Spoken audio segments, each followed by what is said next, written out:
Welcome back to the weekly rotation. This will be the final weekly rotation for November, and it'll be December next weekend. So I just really can't believe how quickly this year has gone.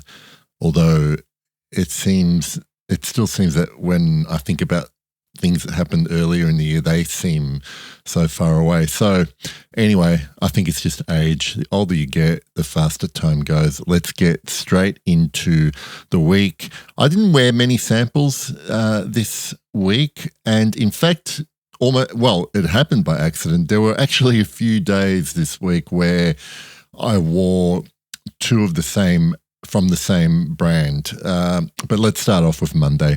A couple of perfumes that I have not worn for probably a couple of months. The wonderful Two Man by Comme des Garçons.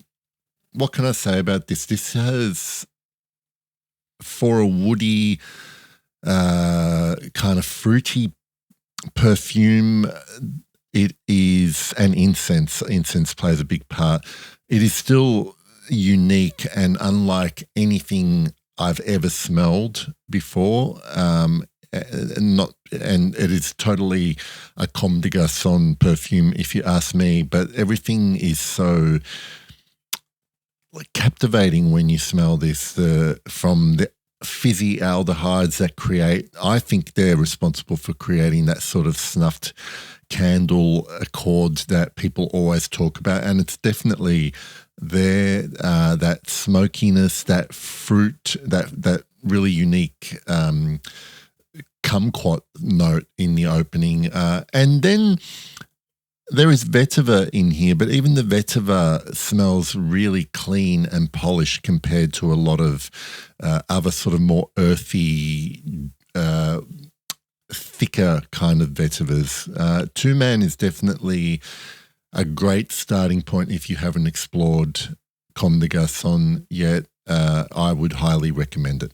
And later that afternoon, I got into something that I am still kind of on the fence about. I don't dislike this perfume. I just feel like it's getting to the point where now that I've worn it, 8 or 9 or 10 times since buying the bottle, I still am not sure if I love it enough to keep, especially given that I've got a couple of other perfumes that sort of have this nice sandalwood accord. And this one does it as well, but there's just maybe not enough excitement about this perfume that keeps me hooked. Tuesday, we will call Amouage Day. I wore Epic Woman in the morning, and then in the afternoon, I switched to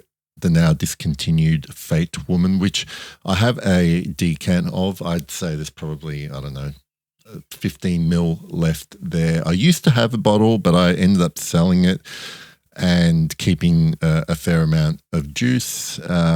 And I don't have any regrets about actually selling the bottle, but I'm so glad that I still get to wear this. I think Epic Woman has sort of surpassed it in terms of my favorite Amouage now, so I'm okay with that. But Fate Woman is still pretty special. The following day was a Chanel day, and I began the day with the perfume that I think is responsible for me not thinking that the Trumper Sandalwood cologne is a must-have or must-stay in my wardrobe. That is Egoist by Chanel, obviously. Now, I recently posted something about this perfume, and this is a 2015 bottle, and performance on this has always been good. Okay, so I can smell it easily for most of the day when I'm wearing it.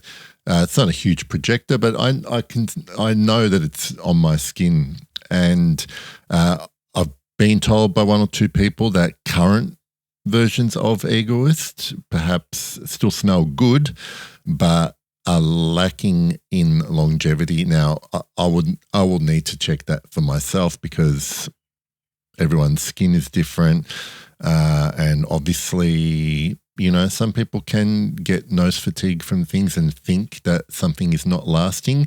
But it will be interesting to see when I get a new bottle of Egoist, just to notice what differences there are between a modern current day bottle and something that is from 2015. And then to continue the Chanel theme for Wednesday, I went with the beautiful number 5 Eau de Cologne, which is definitely my favorite version of number 5, albeit it's discontinued now. When we come to Thursday, I wore the ever impressive Leather Jardin from Zara. At the time of recording, I still can't find this in Australia or order it online to be shipped here. So I don't know how the Zara world works when it comes to buying perfume and why some perfumes are only available in certain countries. But if I do come across it, I will be buying a bottle because it gets better with every wear as far as I'm concerned. And then later on, I went with Cartier's Declaration, which continues to be a classic for me. Friday will be renamed Guerlain Day for this week, and starting off with Heritage EDT. This, as mentioned in my previous video about bottles that have left my collection, one of those was New York Intense from Nikolai, and this is the perfume that is the reason why I don't need another bottle of New York Intense. Then later that day, the sadly discontinued L'Homme Ideal cologne, which I think, to my mind, out of the ones I smelled from this particular line, is still the best one I've smelled. And it's a shame that it did get discontinued. Although I did hear that there were similarities with this and the new Guerlain, I think it's something platine, that's come out from the L'Homme Ideal line. I could be wrong.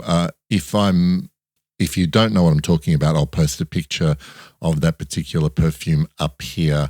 I read that there were similarities between that and L'Homme Ideal cologne. Saturday, something else that I have not worn for a long time, Tabac Vert from Rogue Perfumery. Now, I've got to say, I don't know if this has been happening as the bottle has aged, but this is beastly on my skin these days. I only need a couple of smells.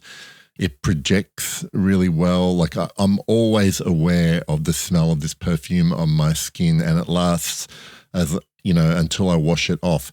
This is an older bottle in the frosted glass. Now, my understanding is that this was, original line of Rogue releases. But since then, Rogue have produced perfumes in the same names to be able to sell in Europe, which means that they're abiding by IFRA restrictions on certain materials.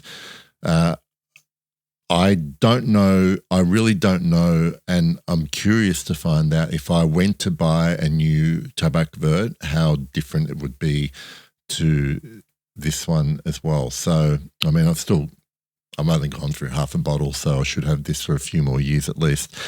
Then yesterday was muggy and humid, and after having a shower later in the day, there was nothing more refreshing than smelling of Eau Sauvage EDT, and it's just beautifully sparkly and citrusy, and doesn't last long on my skin. New bottle, new version, but just smelling those first few minutes of Eau Sauvage on your skin is kind of worth it. And really, I'll just respray if I need to. This morning, something I've not worn for a long time, one of my all-time favorite perfumes, Equipage Geranium from Hermes.